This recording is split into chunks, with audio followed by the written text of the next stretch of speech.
நாகாலக பெங்களூரில் 19/1/2025 ஏதோ மழை சீசனாக 2 நாளைக்கு.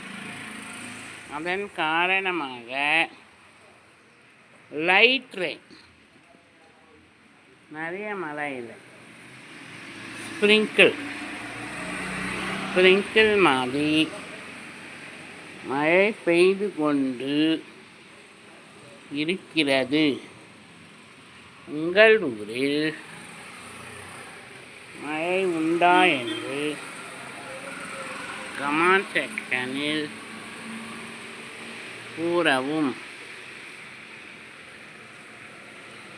தமிழ்நாட்டில் நேற்று திருச்சி, நாகை, கரூர், நாகப்பட்டினம், கொடைக்கானல்